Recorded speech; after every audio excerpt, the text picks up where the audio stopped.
నమస్తే అండి. నేను వాణి. నా ఛానల్ ఫస్ట్ టైం చూస్తుంటే ప్లీజ్ సబ్స్క్రైబ్ చేసుకోండి. లైక్ చేసి షేర్ చేయండి. స్టోరీ ఎలా ఉందో తప్పకుండా కామెంట్ చేయండి. శ్రీధర్ కాలేజీలో ఒక అమ్మాయిని ప్రేమించాడు. కానీ ఆ అమ్మాయికి సడన్‌గా పెళ్ళైపోయింది. చాలా సంవత్సరాల తర్వాత శ్రీధర్‌కి పెళ్లి కుదిరింది. కానీ సడన్‌గా శ్రీధర్ ప్రేమించిన అమ్మాయి తన ముందుకు వచ్చింది. ఇప్పుడు శ్రీధర్‌కి ఏం చేయాలో అర్థం కాలేదు. మరి శ్రీధర్ పెళ్లి జరిగిందా లేదా? ఎవరిని పెళ్లి చేసుకున్నాడు అనేది మనం తెలుసుకుందామా? అలారం అప్పటికే ఆరోసారి మోగింది. ఇంకా స్నూజ్ చేస్తూ పడుకుంటే ఆఫీస్‌కి లేట్ అవుతుందని ఎలాగో అలా మెల్లగా లేచి నిల్చున్నాడు శ్రీధర్. లేవగానే తల దిమ్ముగా అనిపించింది. రాత్రి కొంచెం తక్కువ తాగితే బాగుండు అనుకున్నాడు. టైం 8 దాటింది. 9 గంటలకల్లా ఆఫీస్‌లో ఉండాలి. బెడ్ పక్కన ఖాళీ సీసాలు, నమిలి పడేసిన నాన్ వెజ్ ఎముకలు చిందరవందరగా పడున్నాయి. ఫ్రెండ్స్‌ని తిట్టుకుంటూ తాగడం, వెళ్ళిపోవడం. ఇదంతా ఎవడు సర్దుతారు అనుకున్నాడు. తనకు ఉన్న క్లోజ్ ఫ్రెండ్స్ ఇద్దరు మాత్రమే. వాళ్ళిద్దరికీ పెళ్ళిళ్ళైపోయాయి. శ్రీధర్ ఒక్కడే బ్యాచిలర్‌గా ఉన్నాడు. అందుకే వీకెండ్ రాగానే ముగ్గురు కలిసి శ్రీధర్ రూమ్‌లోనే తాగుతూ ఉంటారు. చాలా రోజుల నుండే ఇది జరుగుతుంది. అంతా సర్దేసి హడావిడిగా రెడీ అవ్వడం మొదలుపెట్టాడు. శ్రీధర్‌కి 33 ఏళ్ళు. తన ఈడు వారందరికీ పెళ్ళిళ్ళైపోయి వారి పిల్లలు స్కూళ్ళకు కూడా వెళ్ళిపోతున్నారని తన తల్లి అప్పుడప్పుడు ఫోన్ చేసి బాధపడుతూ ఉండేది. తనకు పెళ్లి కాకపోవడానికి పెద్ద కారణాలైతే ఏమీ లేవు. అందగాడు, మంచి ఉద్యోగం, పిలిచి మరీ పిల్లనిస్తామని చాలా సంబంధాలొచ్చాయి. కానీ శ్రీధర్ ఇంట్రెస్ట్ చూపించలేదు. అసలు పెళ్లి గురించి శ్రీధర్ పెద్దగా ఆలోచించలేదు. కాలేజీ రోజుల్లో ఒక అమ్మాయిని ఇష్టపడ్డాడు. One side love. ఆ విషయం ఆ అమ్మాయికి చెప్పలేకపోయాడు. తర్వాత ఆమెకి పెళ్ళైపోయింది. దాని తర్వాత ఏ అమ్మాయిని చూడలేదు. ఎవరైనా అమ్మాయి తనతో పరిచయం పెంచుకోవాలని చూసినా అవాయిడ్ చేసేవాడు. దీంతో తన జీవితంలో మరో ప్రేమ కథ లేకుండానే పోయింది. ఆఫీస్కి వెళ్ళడం, ఇంటికి రావడం, టీవీ చూడటం, మొబైల్ ఫోన్తో గడపటం, వీకెండ్ ఫ్రెండ్స్తో ఎంజాయ్ చేయడం. నెల జీతం రాగానే సగం జీతం ఊర్లో ఉన్న అమ్మా నాన్నలకి పంపడం, మిగతాది తన ఇష్టానికి ఖర్చు పెట్టుకోవడం. కొన్ని సంవత్సరాలుగా ఇదే రొటీన్గా జరుగుతుంది. అయినా శ్రీధర్ ఎప్పుడూ బోర్గా ఫీల్ అవ్వలేదు. నిజానికి తనకి ఈ జీవితం చాలా ఈజీగా, హాయిగా ఉంది. తన ఫ్రెండ్స్ పెళ్లి చేసుకుని పడే పాటలు చూసి నవ్వుకుంటూ ఉండేవాడు. ఎందుకో ఎన్ని సంబంధాలు చూసినా ఏ అమ్మాయి నచ్చేదే కాదు. తనకు ఎలాంటి అమ్మాయి కావాలో తనకే క్లారిటీ లేక అలాగే ఉండిపోయాడు. ఆఫీస్కి ఇంకా 20 నిమిషాలుంది. బైక్ స్టార్ట్ చేసి రోడ్డు మీద పడ్డాడు. ఇంకో అరగంటలో ఆఫీస్లో ఉంటాడు. బైక్ పైన వెళ్తుంటే ఏవేవో ఆలోచనలు. రోడ్డు మీద వెళ్తున్న జంటల్ని చూస్తుంటే మనసుకు బాధగా అనిపించింది. జీవితం చాలా రొటీన్గా అనిపించింది. ఇన్ని రోజులు బాగున్నా ఇప్పుడిప్పుడే ఏదో కోల్పోతున్న ఫీలింగ్ కలిగింది. ఎన్ని రోజులు ఇలా? ఇంకేం మార్పు తన జీవితంలో రాదా అనిపించింది. ఆఫీసు, ఇల్లు, ఇల్లు, ఆఫీసు ఇంతేనా?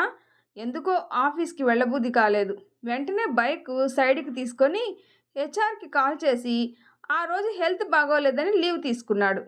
పక్కనే ఒక చిన్న టీ కొట్టు ఉంటే టీ తాగుతూ ఒక రాయి పైన కూర్చున్నాడు. ఆ టీ కొట్టు ముందు ఒక డిగ్రీ కాలేజ్ ఉంది. స్టూడెంట్స్ అందరూ అప్పుడే కాలేజీకి వెళ్తూ ఉన్నారు. సరదాగా జోకులు వేసుకుంటూ ఎంజాయ్ చేస్తున్న వాళ్ళని చూస్తుంటే జీవితంలో ఏదో కోల్పోయినట్టు అనిపించింది. తను క్లాస్ టాపర్ కావడానికి ఎప్పుడూ పుస్తకాలతో ఎలా కుస్తీ పట్టేవాడో గుర్తొచ్చింది. ఎప్పుడూ పుస్తకాలే లోకం కావడంతో ఎవరితోనూ ఎక్కువ మాట్లాడేవాడే కాదు. క్లాస్ ఫస్ట్ రావడమే తన చిన్నప్పటి నుండి తన ధ్యేయం. ఎప్పుడైనా రాకపోతే తల తీసేసినట్టుగా ఉండేది తనకు. ఇంటర్లో జిల్లా ఫస్ట్ వచ్చాడు. అదే బీటెక్లో కూడా కంటిన్యూ అయింది. తనకు ఫ్రెండ్స్ కూడా చాలా తక్కువ. ఎవరితోనైనా మాట్లాడినా చదువు గురించే మ్యాక్సిమం మాట్లాడేవాడు. దీంతో సబ్జెక్టులో ఏమైనా డౌట్స్ వచ్చిన వాళ్ళు తప్ప ఎవ్వరూ ఎక్కువగా మాట్లాడేవారే కాదు. అలాంటి టైంలోనే కీర్తనని చూశాడు. కీర్తన తనకు జూనియర్. చాలా అందంగా ఉంటుంది. అందానికి తగ్గట్టు హుందాగా ఉండేది. తెలివైంది. బాగా చదివేది కూడా. ఎంతోమంది ఆమెతో మాట్లాడటానికి తెగ ప్రయత్నించేవాళ్ళు. అందరితోనూ ఆమె మొహమాటం లేకుండా చక్కగా మాట్లాడేది. ఆమె ముఖాన్ని చిరునవ్వు ఎప్పుడూ అంటిపెట్టుకునే ఉండేది. అలా ఆమె అందరితోనూ కలుపుగోలుగా ఉండడం తనకెంతో నచ్చేది. తను కూడా ఆమెలా ఉంటే ఎంత బాగుండు అనుకునేవాడు. కానీ చిన్నప్పటి నుండి అలవాటైన స్వభావం ఎలా మారుతుంది? బహుశా అదే ఆమెతో ప్రేమలో పడేటట్టు చేసిందేమో. ఆమె చనువును చూసి చాలామంది ప్రపోజ్ చేశారు. సున్నితంగా అందరినీ తిరస్కరించింది. చాలామందికి ఆమె ఒక డ్రీమ్ గర్ల్. శ్రీధర్ కూడా ఆమెతో ఒక్కసారి మాట్లాడితే చాలు అనుకునేవాడు. చిన్నప్పటి నుండి ఇంట్రావర్ట్గా పెరగడంతో ఎవరితోనైనా కొత్తగా పరిచయం పెంచుకోవాలంటే తన వల్ల అయ్యేదే కాదు. ఇంకో విషయం ఏంటంటే ఆ అమ్మాయి వాళ్ళ ఇల్లు శ్రీధర్ ఇంటి దగ్గరే అయినా కూడా కనీసం పేరు కూడా పరిచయం చేసుకోలేకపోయాడు. దూరం నుండి చూసి సంతోషపడటం తప్ప తన చదువు, తన పుస్తకాలు అదే లోకం. ప్రొఫెసర్ల చేత మాత్రం చాలా మంచివాడు అనిపించుకున్నాడు. తన క్లాస్మేట్స్ కొంతమంది ప్రేమలో మునిగి తేలుతుంటే తను కూడా ప్రేమ పొందగలిగితే ఎంత బాగుండు అనుకునేవాడే తప్ప కనీసం తన ప్రేమ గురించి ఆమెతో చెప్పాలి అనే విషయం కూడా గ్రహించలేకపోయాడు. చెప్తే రిజెక్ట్ చేస్తుందేమో అన్న భయం. ఇలాగే 3 సంవత్సరాలు గడిచిపోయాయి. క్యాంపస్ ప్లేస్మెంట్లలో అందరికంటే ముందు తనకే జాబ్ వచ్చింది. అప్పుడు చెప్పాలి అనుకున్నాడు తన ప్రేమ గురించి. అప్పుడైతే ఒప్పుకునేందుకు ఛాన్సెస్ ఎక్కువ ఉంటాయనుకున్నాడు. కానీ తన దురదృష్టమో ఏమో కానీ అదే టైంలో ఆ అమ్మాయికి పెళ్ళైపోయింది. కొన్ని రోజులు ఆ బాధలోనే ఉండిపోయాడు. ఇక ఆ ఏరియాలో ఉండలేక వేరే చోటికి వెళ్ళిపోయాడు. ఆ కాలేజీ స్టూడెంట్స్ని చూస్తుంటే ఆ రోజుల్లో తను ఏం కోల్పోయాడో అర్థమైంది. ఇప్పుడు చూడు, నా పరిస్థితి బావిలో కప్పలా తయారైంది అని బాధపడ్డాడు. కనీసం అందరిలా పెళ్లి చేసుకోవాలన్నా భయపడే పరిస్థితికి వచ్చింది. వచ్చే అమ్మాయి ఎలాంటిది వస్తుందో అని ఏదైనా ఫంక్షన్కు వెళ్ళినా పెళ్ళెప్పుడు అనే మాటలు వినలేక చుట్టాలని కలవడమే మానేశాడు. ఊరికి వెళ్ళాలంటేనే భయం వేసేది. లైఫ్ అంతా ప్రశాంతంగానే ఉన్నా జీవితంలో ఏదో శూన్యం ఆవరించినట్టు అనిపించింది. ఇంకా ఎన్ని రోజులు ఇలా? ఇప్పుడైనా తన జీవితంలో మార్పు రావాలి, అనవసరమైన భయాలు అన్నీ వదిలేయాలి అని నిర్ణయించుకున్నాడు. వెంటనే ఇంటికి ఫోన్ చేసి పిల్లని చూడమని చెప్పాడు. వారం రోజుల్లోనే మంచి సంబంధం వచ్చింది. అమ్మాయి బాగా చదువుకుంది, అందంగానే ఉంది, మంచి ఉద్యోగం కూడా చేస్తుంది. పైగా ఆమె తండ్రి చిన్నపాటి రాజకీయ నాయకుడు. ఆమెతో పెళ్లి చూపులకు రోజు కొంచెం ధైర్యం తెచ్చుకొని ఒక అరగంటకు పైగానే మాట్లాడాడు. ఒక అమ్మాయితో అంతసేపు మాట్లాడటం అదే ఫస్ట్ టైం. దీప్తికి నో చెప్పడానికి రీజన్ దొరకలేదు. అంత మంచి సంబంధం ఇంక దొరకదని చాలామంది చెప్పారు. 1 నెలలో పెళ్లి ముహూర్తం వచ్చింది. నెంబర్లు ఎక్స్చేంజ్ చేసుకొని చాట్ చేయడం, అప్పుడప్పుడు కలుసుకొని మాట్లాడటం అన్నీ జరిగిపోతూ ఉన్నాయి. అలాంటి సమయంలోనే ఒక అమ్మాయి తన ఆఫీసులో జాయిన్ అయింది. ఆమెను చూడగానే శ్రీధర్ షాక్ అయ్యాడు. తనెవరో కాదు, బీటెక్లో తను లవ్ చేసిన అమ్మాయి కీర్తన. అప్పుడు ఎలా ఉందో ఇప్పుడు అలాగే ఉంది.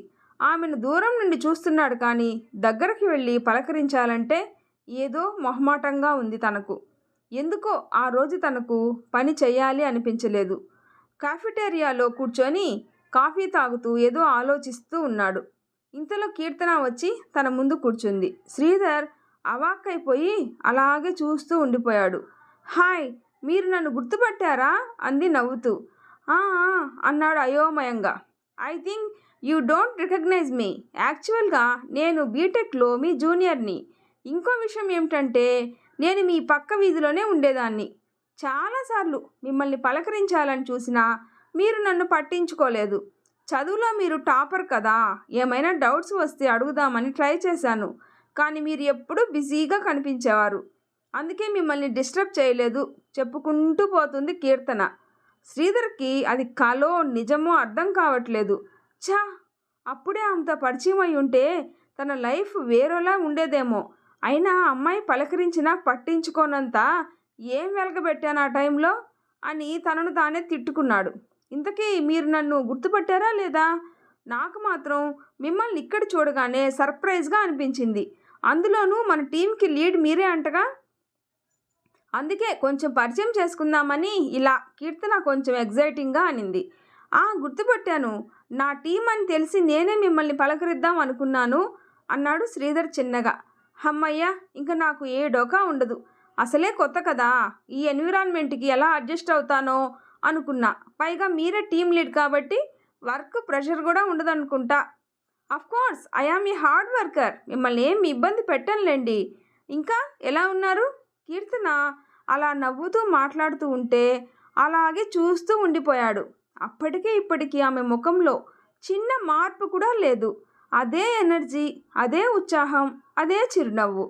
ఏంటో ఆలోచిస్తున్నట్టున్నారు. మిమ్మల్ని ఏమైనా డిస్టర్బ్ చేశానా అంది కీర్తన. అదేం లేదు. చాలా రోజుల తర్వాత మిమ్మల్ని చూసి కాఫీ నసిగాడు శ్రీధర్. Cold coffee. శ్రీధర్ వెళ్ళి కాఫీ తీసుకుని వచ్చి ఆమె ముందు పెట్టాడు. తను కాఫీ సిప్ చేస్తూ ఉంది. How is your family? I mean your husband, children? Sridhar మెల్లగా అడిగాడు. ఆ ప్రశ్న అడగగానే కీర్తన ముఖం డల్గా అయిపోయింది. కొంచెం సేపు మౌనం తర్వాత అంది, ఐ యామ్ డైవర్స్డ్. పిల్లలు లేరు. అంతసేపు ఉరకలేస్తున్న గోదావరిలా ఉన్న ఆమె ఒక్కసారిగా గంభీరంగా ఉన్న సముద్రంలా మారిపోవడం చూసి శ్రీధర్కి ఏమనాలో అర్థం కాలేదు. ఇంతలో దీప్తి నుండి కాల్ వచ్చింది.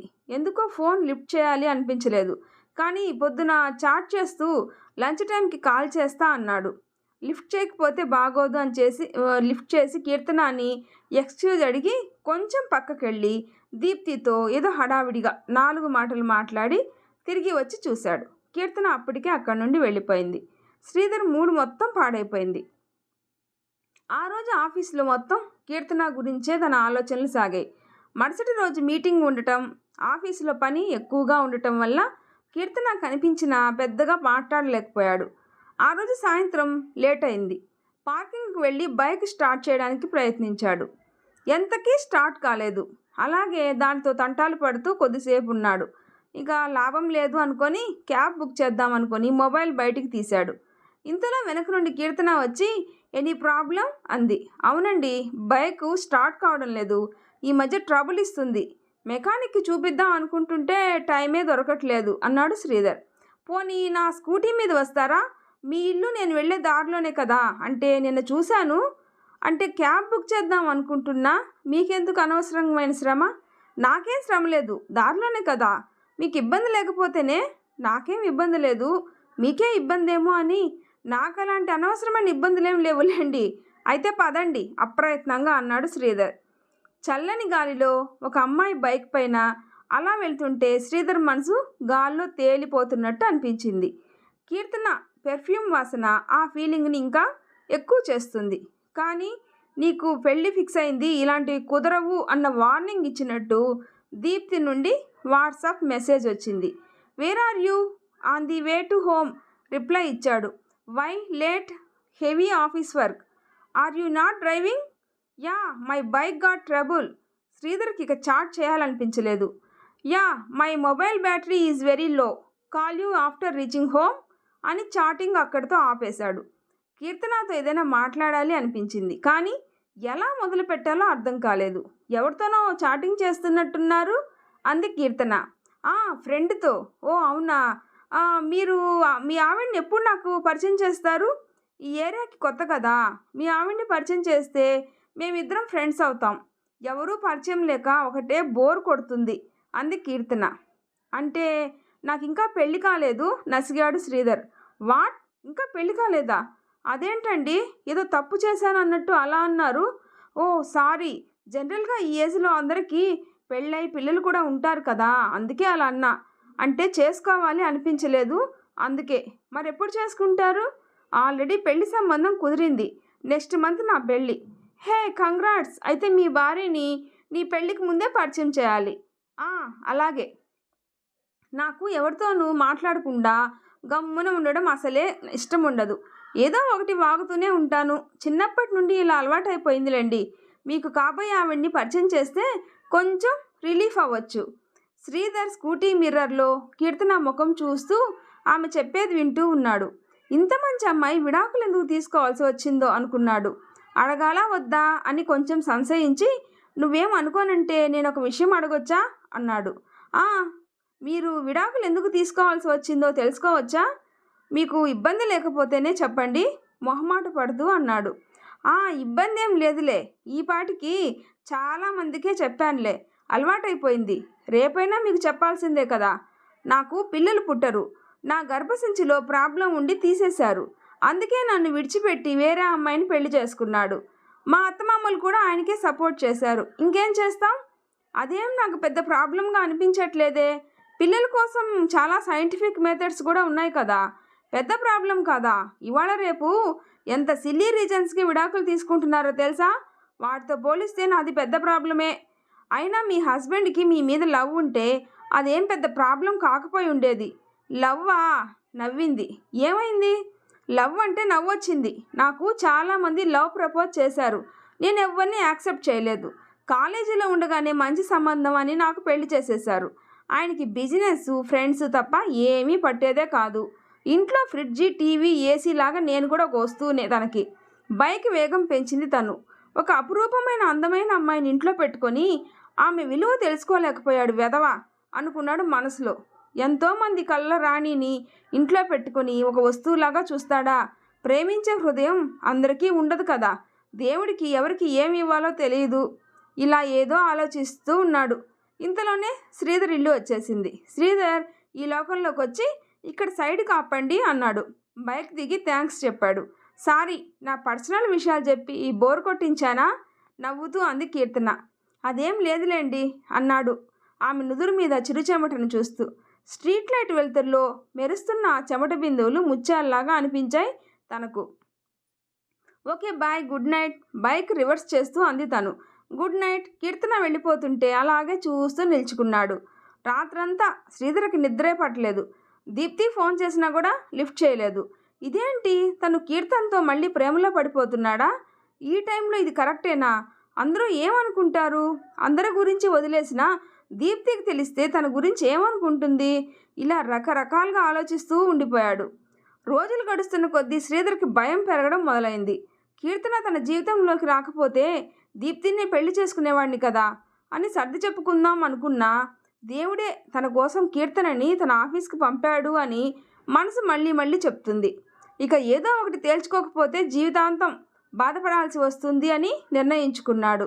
కొన్ని రోజుల తర్వాత, ఆ రోజు ఆదివారం కావడంతో తీరిగ్గా వరండాలో కూర్చొని పేపర్ చదువుతూ ఉన్నాడు శ్రీధర్. అప్పుడప్పుడు పిచ్చుకలు శబ్దం చేస్తూ ఉండటంతో అటువైపు చూస్తూ ఉన్నాడు. 2 పిచ్చుకలు గోడ మీద కూర్చొని సరదాగా సరసాలు ఆడుకుంటున్నాయి. వాటినే కొద్దిసేపు చూసి పేపర్ పక్కన పడేసి ఇంట్లోకి వెళ్ళాడు. ఆమె వంటగదిలో కూరగాయలు తరుగుతూ ఉంది. నుదుటిపై చెమట పోస్తుంటే ముంగుర్లను వెనక్కి సరిచేసుకుంటూ ఉంది. ఆ టైంలో ఒక చెయ్యి తిరిగిన చిత్రకారుడు ఎంతో శ్రద్ధతో వేసిన పెయింటింగ్ లాగా కనిపించింది. ఆ దృశ్యం అదృశ్యం కావద్దు అనుకొని వెంటనే మొబైల్ ఫోన్ తీసుకొని ఆమెను దూరం నుండే ఫోటో తీశాడు. కీర్తన అతని వైపు చూసి, ఏం చేస్తున్నావు అంది. ఏం లేదు, నా ఏంజల్ని ఫోటో తీస్తున్నా అన్నాడు శ్రీధర్. అబ్బో అంది తను టమాటాలు తరుగుతూ. వెంటనే వెళ్ళి ఆమెను వెనక నుండి వాటేసుకున్నాడు. ఏంటండి ఇది అంది ఆమె ఇబ్బంది పడుతూ. ఏ, నా భార్యను నేను వాటేసుకుంటే తప్ప? ఇంతలో కాలింగ్ బెల్ మోగింది. ముందు ఎవరొచ్చారో చూసిరండి అని కీర్తన అనడంతో వెళ్ళి డోర్ ఓపెన్ చేశాడు. ఎదురుగా దీప్తి నిల్చొని ఉంది. లోపలికి రావచ్చా అంది దీప్తి. ఆమె వెనకాలే ఇంకో అబ్బాయి ఉన్నాడు. ప్లీజ్ కమిన్ అంటూ లోపలికి ఆహ్వానించాడు శ్రీధర్. కీర్తన కూడా వారిని చూసి హాల్లోకి వచ్చి దీప్తిని విష్ చేసి కూర్చోబెట్టింది.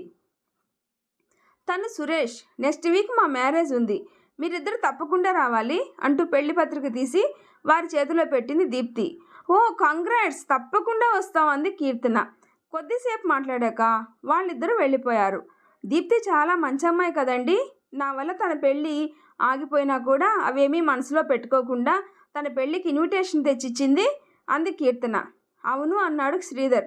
ఆ రోజు కాఫీ షాప్లో జరిగింది గుర్తు తెచ్చుకుంటూ. పెళ్ళి 10 రోజులు ఉందనగా దీప్తిని ఒక కాఫీ షాప్లో కలిసి కీర్తన గురించి చెప్పాడు శ్రీధర్. తను కాలేజీ రోజుల్లో ఎంతగా ఆమెను ఆరాధించాడో, ఆమె జ్ఞాపకాల్లో వేరే అమ్మాయిని ఎందుకు తన జీవితంలోకి ఆహ్వానించలేకపోయాడో, ఇప్పుడేం జరుగుతుందో అంతా పూసగుచ్చినట్లు చెప్పాడు. వేరే అమ్మాయి అయితే ఎంత రచ్చ చేసేదో తెలీదు, కానీ దీప్తి మాత్రం శ్రీధర్లో ఉన్న ఆ నిజాయితీని చూసి అతన్ని అర్థం చేసుకుంది. నెలకు అమ్మాయిని ప్రేమించే ఈ రోజుల్లో అన్ని సంవత్సరాలు ఒకే అమ్మాయిని తలుచుకుని ఉండడం ఆశ్చర్యంగా అనిపించింది తనకు.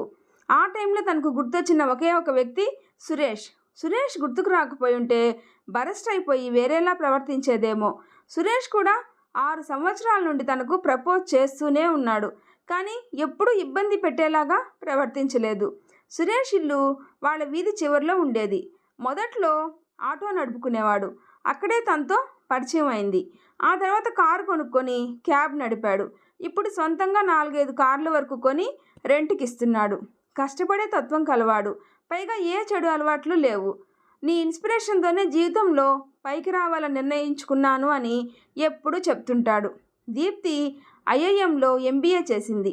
పెద్ద కంపెనీలో మంచి పొజిషన్లో ఉంది. దాంతో సురేష్ ఎప్పుడు తన స్టేటస్కి సరిపోడేమో అని దూరం పెట్టేది. అయినా ఈ ప్రేమలు దోమలు వేరే బెటర్ చాయిస్ దొరికే వరకే అన్న అపోహలో ఉండేది తను. ఇప్పుడు అతని ప్రేమలో నిజాయితీ తెలుస్తుంది ఆమెకి. సిన్సియర్గా ప్రేమించే వాళ్ళు ఈ జనరేషన్లో కూడా ఉంటారు అని అర్థమైంది తనకు. ఆమె మనసు కొంచెం తేలికైనట్టు అనిపించింది. ఇంతకీ ఆమెకు ఈ విషయం చెప్పావా లేదా అంది శ్రీధర్ వైపు చూస్తూ దీప్తి. లేదు అన్నాడు శ్రీధర్. ఆమెకు చెప్పకుండానే నాతో పెళ్లిని క్యాన్సిల్ చేయాలనుకుంటున్నారా? ఆమెను మనసులో పెట్టుకొని మిమ్మల్ని పెళ్లి చేసుకోవడం కరెక్ట్ కాదు అనిపించింది. ఆమె ఒప్పుకోకపోతే అదంతా నేను ఆలోచించలేదు ఎటో చూస్తూ అన్నాడు శ్రీధర్. అయితే ఫోన్ చేసి వెంటనే ఆమెని ఇక్కడికి రమ్మను అంది దీప్తి కొంచెం గట్టిగా. శ్రీధర్ భయంతో ఎందుకు అన్నాడు. ఎందుకో తర్వాత చెప్తా, ఏం భయపడకండి, ముందు ఫోన్ చేయండి, అట్లీస్ట్ ఆమెను నాకు పరిచయం చేయరా అనడంతో తప్పక కీర్తనకి ఫోన్ చేసి ఆ కాఫీ షాప్కి రమ్మన్నాడు. అరగంట తర్వాత వచ్చింది కీర్తన. దీప్తి తనను తాను పరిచయం చేసుకొని ఆ విషయం ఈ విషయం మాట్లాడుతూ శ్రీధర్ కీర్తనని ప్రేమిస్తున్న విషయం మెల్లిగా చెప్పింది. కీర్తన ఒక్కసారిగా ఆశ్చర్యపోయింది. తర్వాత దీప్తినే కాలేజీ రోజుల నుంచి జరిగిందంతా కీర్తనకి అర్థమయ్యేలాగా చెప్పింది. శ్రీధర్ టెన్షన్ పడుతూ కూర్చున్నాడు. ఒక అమ్మాయికి అంతగా ప్రేమించే మగాడు దొరకడం కన్నా ఇంకా ఏం అదృష్టం ఉంటుంది అంది దీప్తి. కానీ నాకు పిల్లలు పుట్టరు, ఆ విషయం తెలుసుగా అంది కీర్తన బాధపడుతూ. పిల్లలు కాకపోతే నిన్నే చిన్నపిల్లలా చూసుకుంటాడు, అంతగా కావాలంటే దత్తత తీసుకోండి, లేదా వేరే విధంగా ట్రై చేయండి, తప్పేం లేదు అంది దీప్తి కీర్తన చేయి పట్టుకొని. కీర్తన కళ్ళల్లో నీళ్లు నిండిపోయాయి. తన మనసులోని మాటను దీప్తి చెప్తుంటే ఆశ్చర్యపోయాడు శ్రీధర్. నువ్వేమైనా చెప్పాలనుకుంటున్నావా అంటూ శ్రీధర్ వైపు తిరిగింది దీప్తి. కొంచెంసేపు మౌనం తర్వాత శ్రీధర్ ధైర్యం తెచ్చుకొని, కీర్తన, నిన్ను నా ఇంట్లో వస్తువులా కాదు, నా జీవితంలో వెలుగులా చూసుకుంటా, నిన్ను బాగా చూసుకుంటాను అన్న నమ్మకం నాకుంది, అదే నమ్మకం నీకు కూడా కలిగేలాగా చూసుకుంటా, ఆ ప్రయత్నంగా మాట్లాడేశాడు.